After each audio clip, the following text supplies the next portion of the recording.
Alright, comments video. Yeah, I'm in a nice, snarky, crappy mood. Anyway, seems like it's been a long day.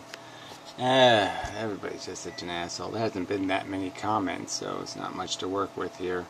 But just little bullshit here and there. I guess I'll work with Avalanche guy or whatever. He somehow can't get his head around evolution in this comment. And so he's just making these silly assumptions. Well, if there's 200,000 years to modify this much, blah, blah, blah. So he apparently doesn't know what punctuated equilibrium is. He doesn't understand that most evolution takes place in very small populations, and it happens quite rapidly. You can just logically intuit that large populations would likely dilute any aberrant. So say you were born an albino in a herd of 10,000 buffalo. The odds are your albino-ness is not going to be able, even if it gives you an advantage, to modify the gene pool much, because it's likely to get diluted by the sheer volume.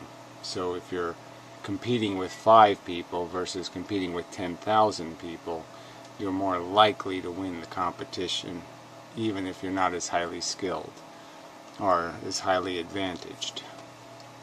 So that's not really a problem.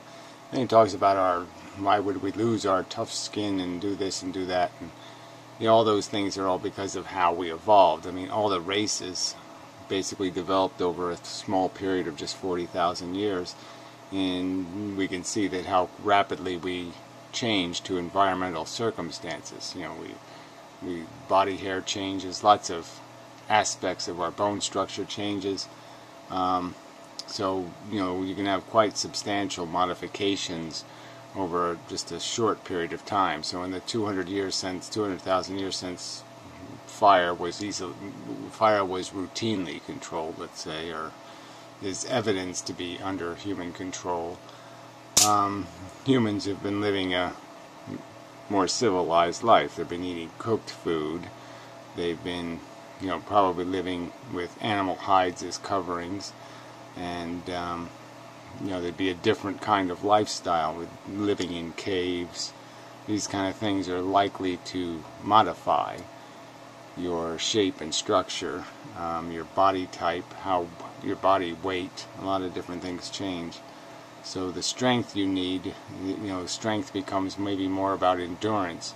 How far can you roam? How far can you walk? Not how fast can you climb a tree. So there's different environmental pressures to acquire different skill set if you're acquiring your sustenance through cutting grass. I mean, if you're grass cutters, maybe being shaped like a chimpanzee isn't the way to go. I mean, it's not that hard to figure out. And obviously there's no other alternative theory. So if you have a problem with evolution, you should think about evolution a little harder, because it's the obvious answer. The answer of something planted us here is plainly silly. So, you're being a bit of an ass. Anyway, Vic Mackey 24, fuck you.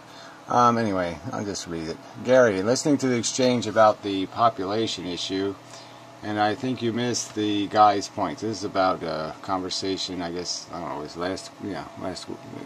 last Saturday, where some asshole basically was arguing that if we had declining human population, a bunch of people somehow would get all panicked, and they would start paying people to have babies and doing all kinds of having babies themselves because they were scared the human race might go extinct or something. And I just pointed out, I don't think there's any evidence for that. Even in Japan, where they've known for decades that they were reaching a maximum population, and population would start declining.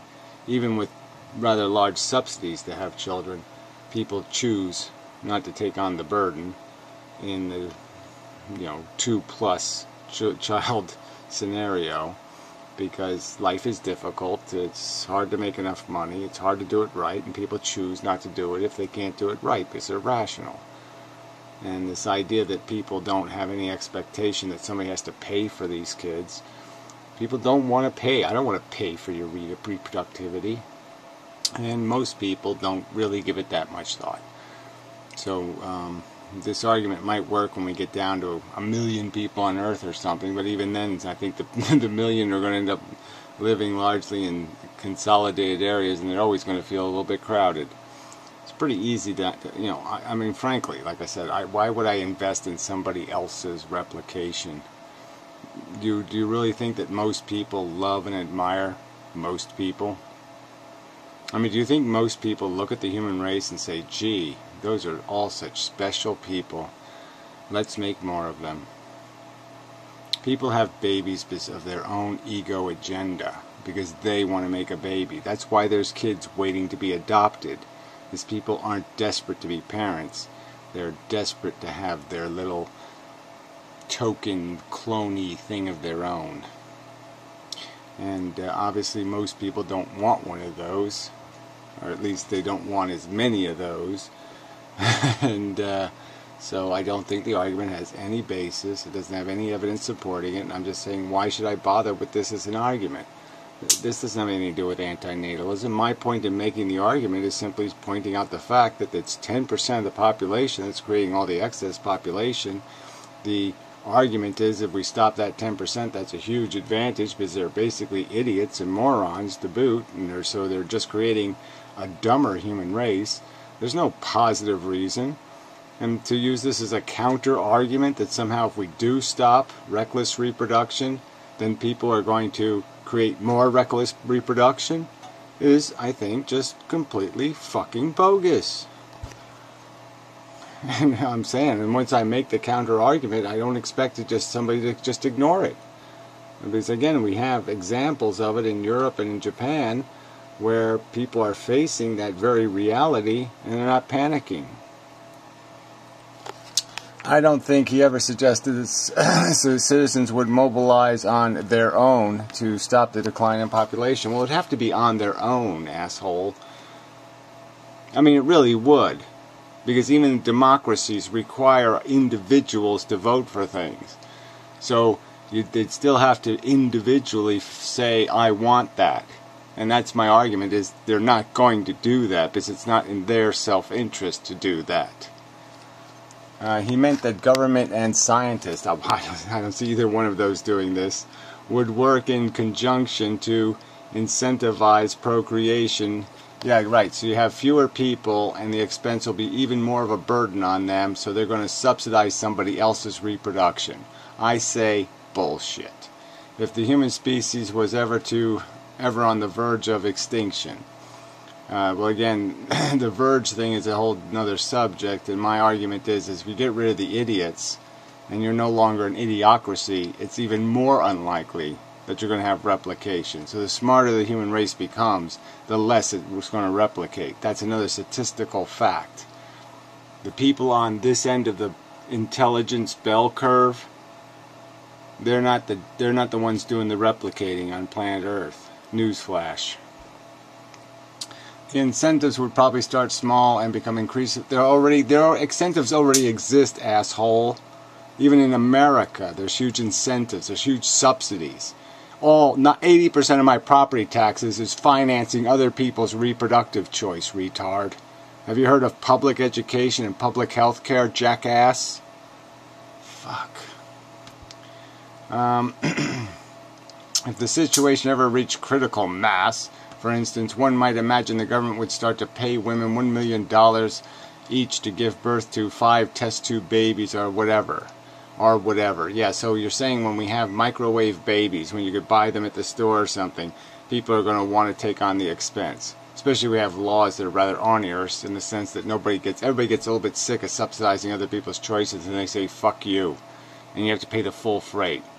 So you got to pay the full freight of your kid's education. Another $200,000 you got to come up with. They wouldn't be obliged to raise them, of course. The government would set up some sort of foster program. Yeah, right, like that's working now. There's not people who are willing to do that without getting paid now, you idiot. I think we can clearly imagine other types of non-monetary incentives too. I can't imagine them. No, I'm sorry. I think this is all impractical crap, and I think it's just a naysay bullshit argument. And I think you absolutely suck to throw this nonsense in my face like I have to deal with it. Anyway, I think this guy is making a pretty reasonable point. Well, I think you're a cunt. And I wish you hadn't been so quick to ban him. I gave him fair warning. I'm not going to say this. I'm not going to make the same argument 5 times, and the asshole kept ignoring it, alright? Again, Japan exists right now. Are the Japanese people in panic? No. We might have gotten a more intellectually stimulating conversation. Look, go fuck off, alright? Just fuck off. Jesus Christ. Fucking little putz. You do it. Let's see you come up with an intellectual conversation, you mamby-pamby pussy shithead. Fucking people. Alright, this is some kind of bullshit fucking, I don't know, libertarian shit, I think. Ugh, the amount of ignorance in this video is astounding. Bitcoin doesn't care what you think about it. Gee, I don't think I was making the argument that Bitcoin cares. It provides value. No, there's no value in a Bitcoin, and solves previously unsolved problems. Like what? And most of all, it's efficient at what it does. Okay, so here's the idea.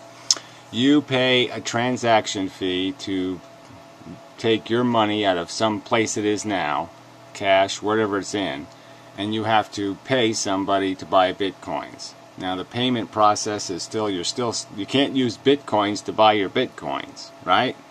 So you have to use some kind of PayPal or some kind of credit card or some kind of money order or some kind of mechanism to buy your Bitcoins. So that's going to be slow. If you got to use a money order, I mean that could take a week, you're right, to get processed and be actually transfer the money. And you got to physically get the money order. Can't get that by mail. So that's not too efficient. And then when you go to sell your Bitcoins, you're going to have the same problem, but now you're going to be the one you're going to have to kind of demand cash, right? Because if you don't demand cash, then somehow you're going to have to pay the credit card fees. So you're going to be out, whatever, 3 to 5% on your sale price. So you're going to sell your Bitcoins for, if you take any, for less than your purchase price. So how is that efficient to a retailer? There's no advantage there.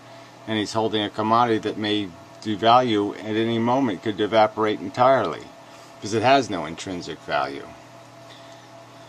Okay, if there were one thing that will ensure success in capitalism, it's efficiency.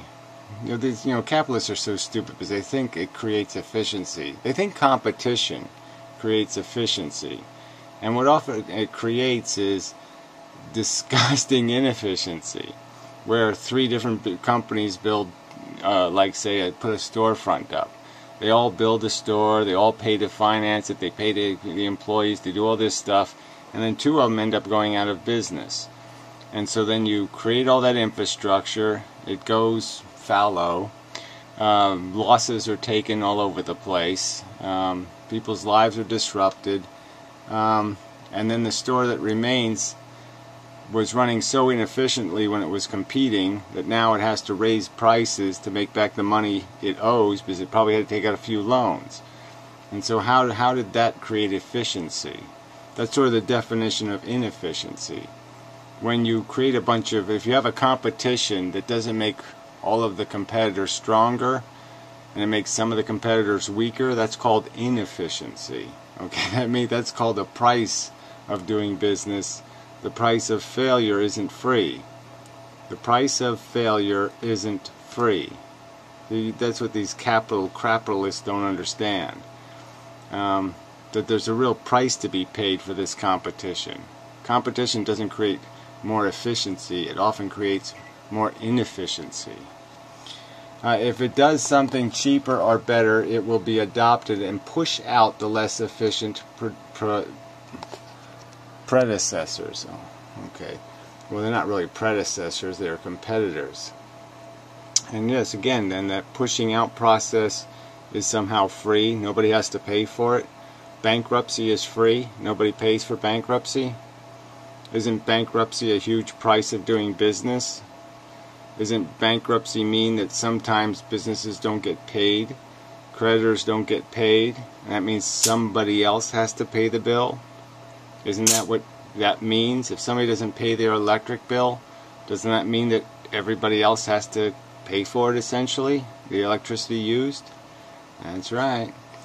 Try spending $10,000 of value. Try sending $10,000 of value somewhere, anywhere, but locally for in less than 10 minutes for less than a cent. You can't do that now, and you can't do that with a Bitcoin. So that's the big lie here. He just ignores the fact that you have to have the Bitcoin in a wallet for that to happen, and to get into a wallet you're going to have to expend some time and money to get it in there. And once it's in that wallet, it's not FDIC insured, it's not protected really in too many ways, and it just sits there, no interest, no guarantee of retaining its value, and but you have to have it in there to be able to use it. So you have to put enough in there to make this expenditure thing worthwhile, or every time you keep refilling your wallet you're going to have to pay fees to PayPal or a credit card company. And then again, who's going to take this Bitcoin? You can't, like I said, the retailers aren't going to want to take it because they're going to have to resell the Bitcoins, and they're going to have to pay some middleman to do the selling for them, because they're not going to want to sell them. Anywhere but locally in less than 10 minutes for less than a cent. You can't do that now. There are a million other things Bitcoin enables. A million other things. What, tax evasion? That were not even possible, or the transaction cost of them would be too high for them to be practical. Well, I don't know if it's a million other things that the average consuming human needs. So whatever these million other things are, I don't really know what they are. So what do you want me to say? But the fact is your Bitcoins right now are just some sort of speculator's playground. And they have no intrinsic value, and they have no durable, proven function. That's not exactly my definition of efficiency, retard. Alright, so this guy says Bitcoin is a monetary sponsored whitewash. To whitewash. It's not much of a comment. He says, how? It's a protocol no one owns it, so no one single organization has control over it. Well, let's not be too stupid about this. It's there is some control in the fact of there are businesses that are closer to its core than others. You could argue. It only has value because people value it. Yeah, exactly. It only has value, like a stock or something, because people are confident that it's still going to have value tomorrow. But as soon as that confidence is shaken, maybe all of its value will just disappear. And it's completely voluntary, where again, no one forced me to create a PayPal account. Unlike the US dollar, which only has value because it is the only currency you can buy oil in. That's not why the US dollar has value. US dollar's primary source of value is the fact that it's the only thing you can pay taxes in. So the oil thing just makes it easier for us to sell bonds and stuff, because other countries have to get rid of their dollars, and they'll buy US assets with them. Oil in because we invade any country that wants to sell it in yuan or any other currency. Well, like I said, you could sit there on a computer for a pretty long time modeling the value of the dollar and what matters it makes in the fact that oil is denominated first in dollars. But I don't think in those models you'll find much distinction if you changed it to euros or something else.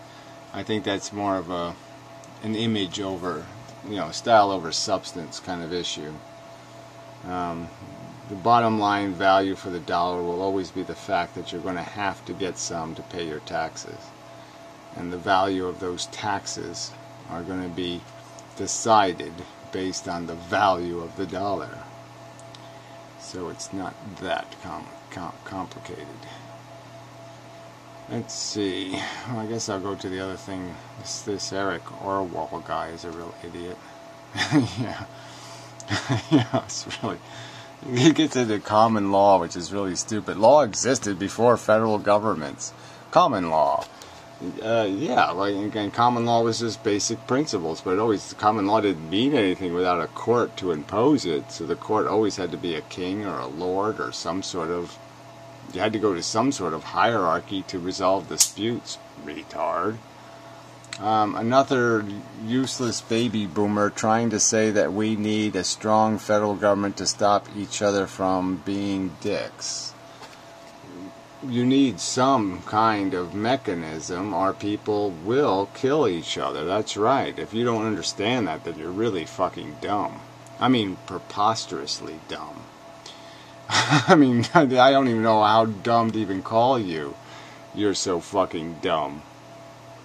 People don't like each other much, fucker. I don't know whether... I mean, just for this comment you wrote, I mean, I might not give a fuck if you got run over in the street tomorrow. I mean, it's just a fact. I'm going to be honest. I mean, just because you're a snarky little putz, I could say, gee, I hope he gets run over tomorrow. I mean, that's how much I don't give a fucking rat's ass about your existence. You sound like a little selfish, weaselly prick.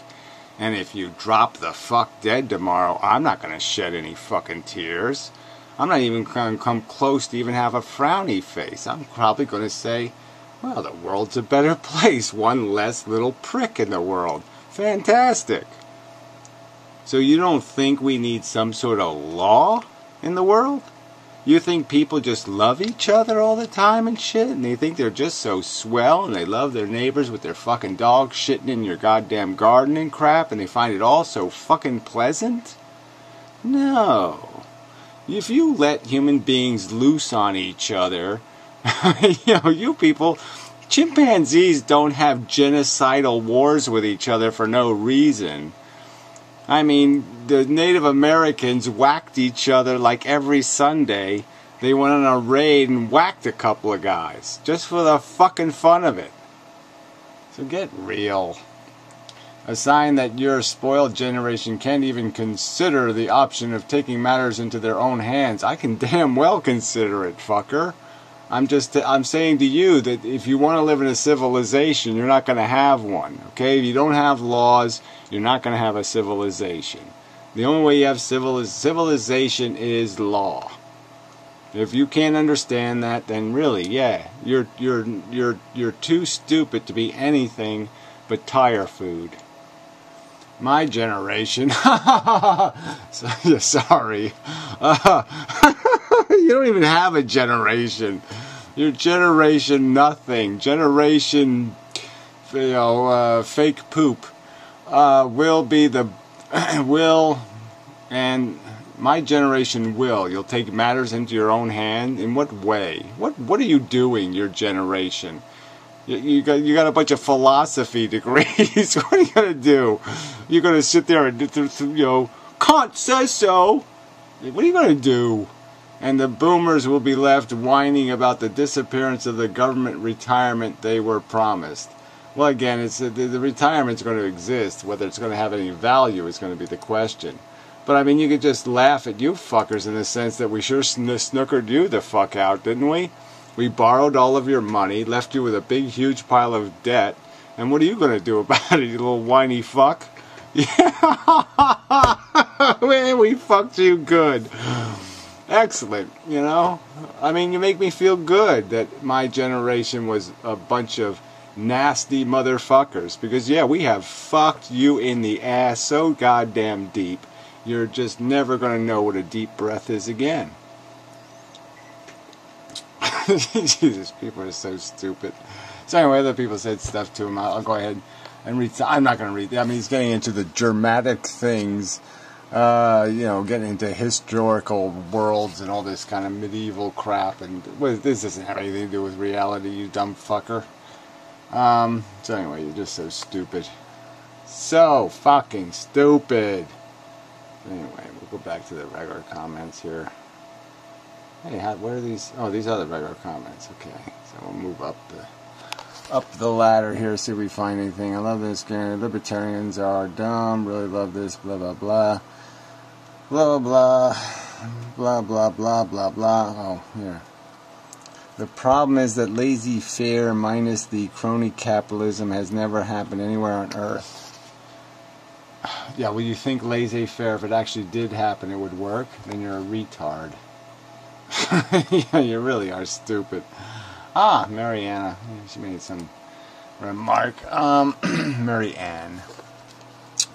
So I don't know why, I mentioned Greenspan just to make the point that even Greenspan, right? So even one of these capitalist whore shithead fuckers with the whole love affair with bankers and all this other shit, even he could figure out that the debt was getting too high and that deficits are going to get you in trouble. So even he could figure it out. That was my point.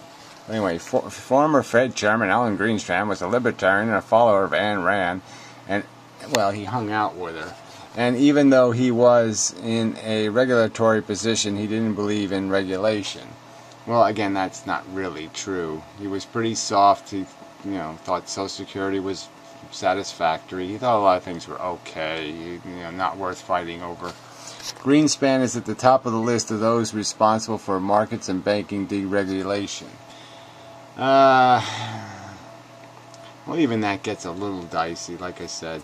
Obviously, Reagan appointed him for that reason. I mean, obviously, Reagan and, Greenspan was part of Reagan, but, Greenspan really didn't write Reaganomics. Voodoo economics wasn't exactly Greenspan's idea. Borrow and spend wasn't exactly Greenspan's idea. But not that Greenspan was all that practical anyway. And I'm sure that Greenspan probably would have said, as soon as the derivative market started going crazy, he probably would have had something to say, like, this is getting a little messy. He believed that people would do the right thing. He still can't figure out what went wrong. Well, I don't think anybody's figured out what went wrong. I don't think you figured out what went wrong, frankly. I don't think you get it, okay? The rich are too rich. People don't figure this out, but when the rich get too rich, that means everybody's going to get outbid for everything. And so eventually there's going to be nobody can buy anything but the rich people.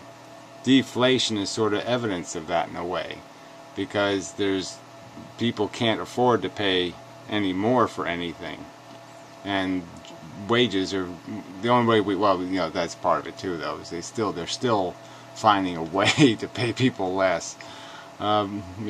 Japanese wages have been going down. So in my opinion, we've already seen what happens when rules are removed, when freedom to do as you wish is name of the game. It doesn't work. Anyway, quite obviously deregulation is troublesome, but I'm just saying even the normal regulation of banks is troublesome in a world where the biggest debtor is the country that owes the currency. Again, if you're going to FDIC insure $6 trillion in deposits with a $30 billion fund, that ain't going to work. I mean, realistically, that sounds like a lot of trouble to me. Anyway, so Poker Face Todd. The most commonly used monetary aggregates or types of money are conventionally designated M1, M2. Oh, well, this doesn't have anything to do with my video at all. Look, you said it. How much cash is in circulation. All the other notes are notes. Okay, when you make a deposit, you're making an agreement with a bank. You're not making anything else. That's why you're getting paid interest. You're not getting paid interest because your money is cash. You're getting paid interest because your money has been converted into a note. You get that? Right? You wouldn't put the money in the bank unless the bank's going to pay you interest. The bank's paying you no interest, and well, now we have the convenience of being able to transfer money, so a lot of us might have money in the bank solely for that purpose. But without interest, part of you might just say, well, I might as well just shove it under the mattress or bury it in the yard. So you're an idiot.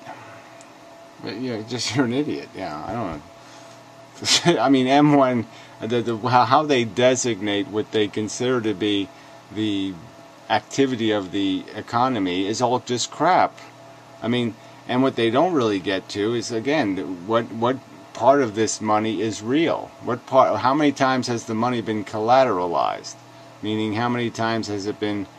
Is the same asset been monetized as collateral? That's the danger of the economy.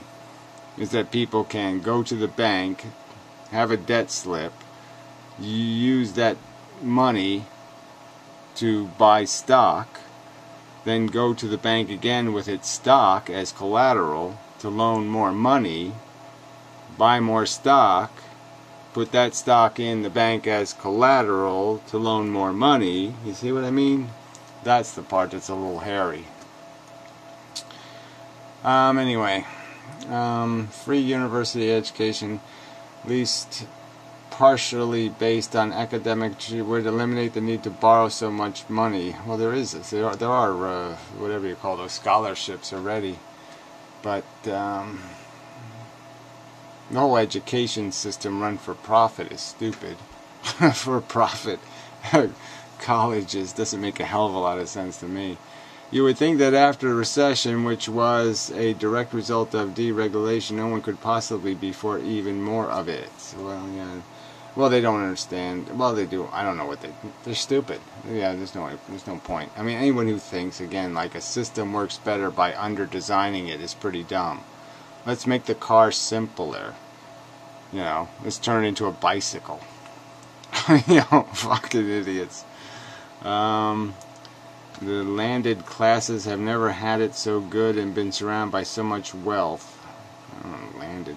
Now they get behind an ideology that would allow them to take the little left that they don't own, which of course will never happen because the very system they rely on for the inequity we caused to function. Well, yeah, it will cease to function. Yeah, well, that's the whole system's going to crash because of this wealth inequity. Because yeah, everybody's renting, and rent is expensive. So everybody can sort of figure this out. I mean, it used to be that people had equity in their car. When they bought a car, they actually owned the car. And so over time, they didn't have to rent it perpetually. They would pay it off and have years where they had the car for free. And so that was good. And it became, now people are always paying for a car. And there'll probably be a time when people are paying for their old car while they're buying their new car. And they're still paying off their old car.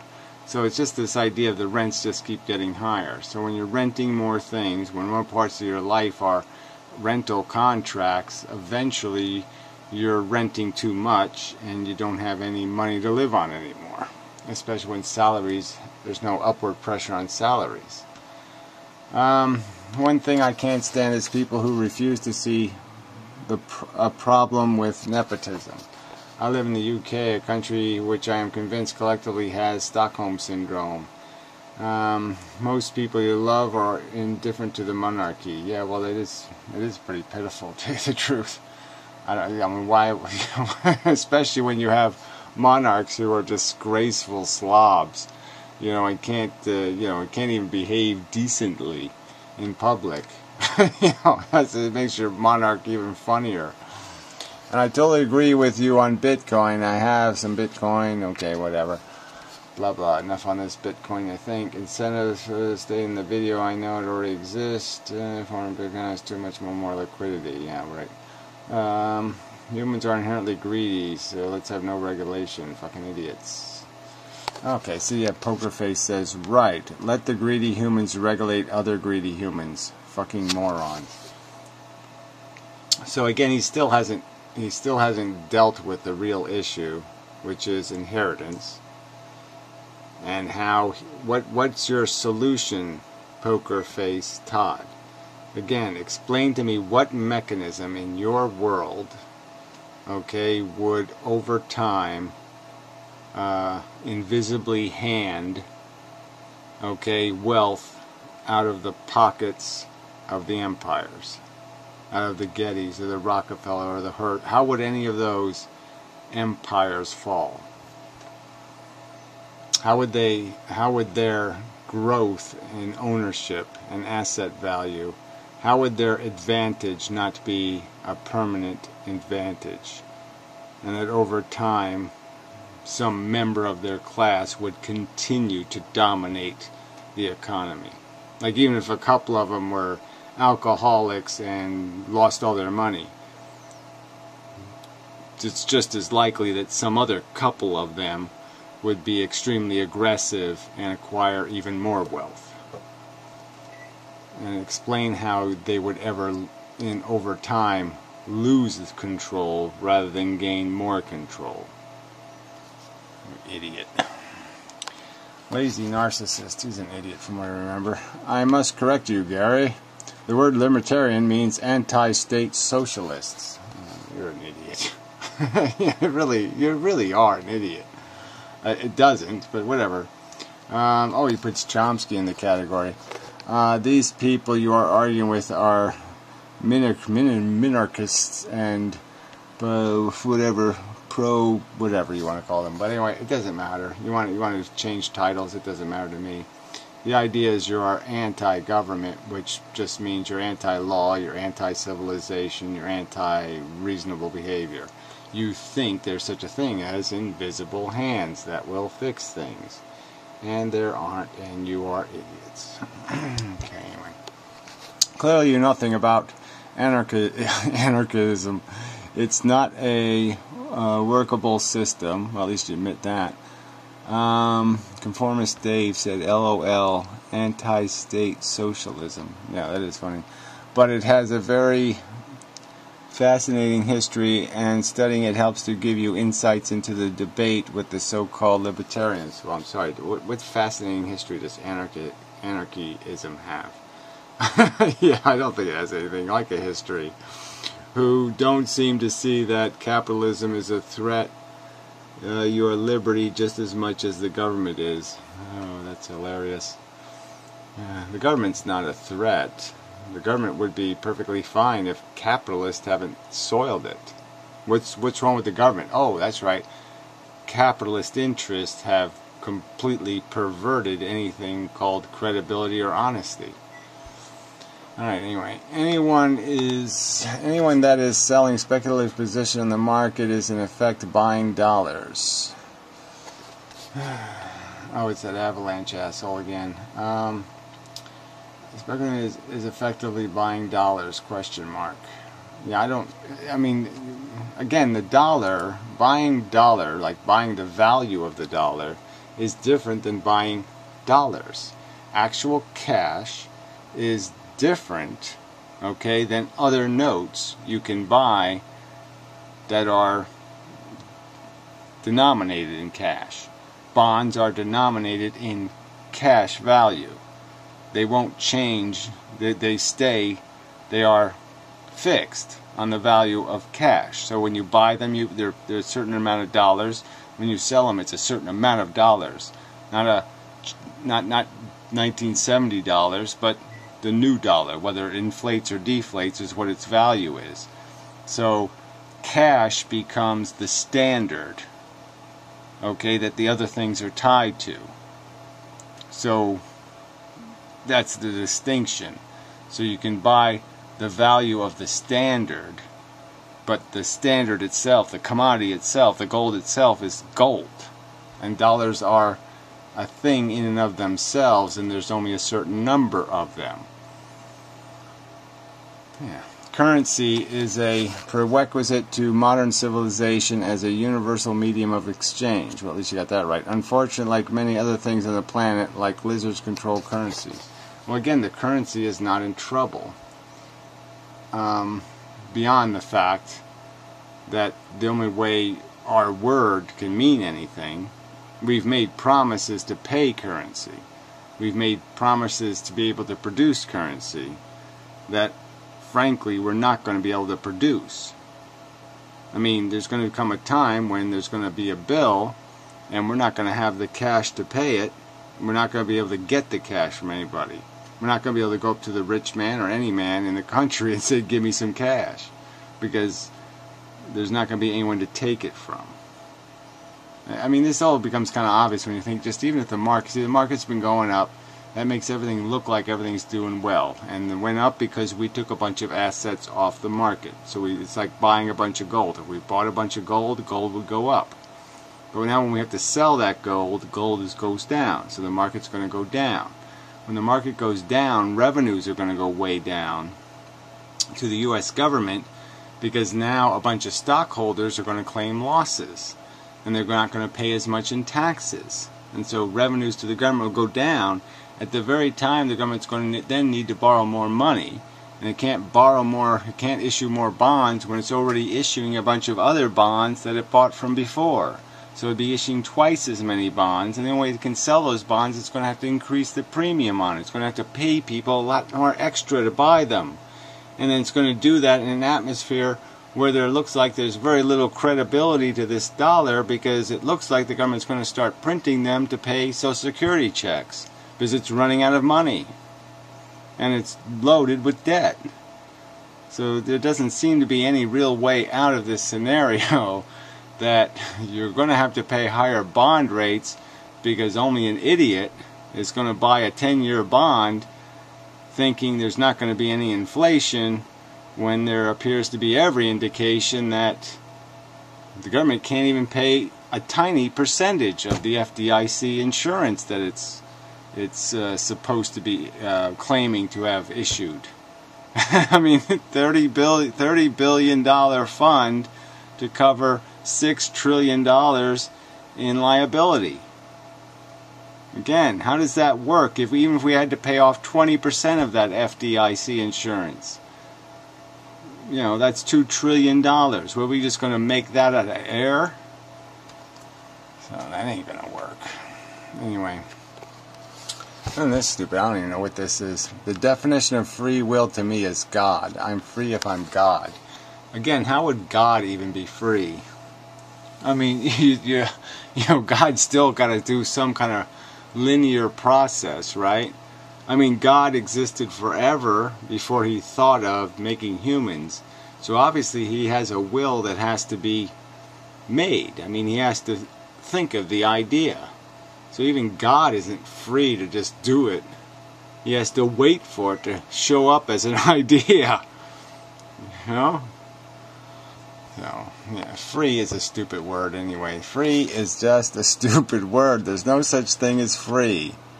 All there is responsibility or obligation or some other confinement. But once you remove the confinement, free is not a, you know, it's just not a word.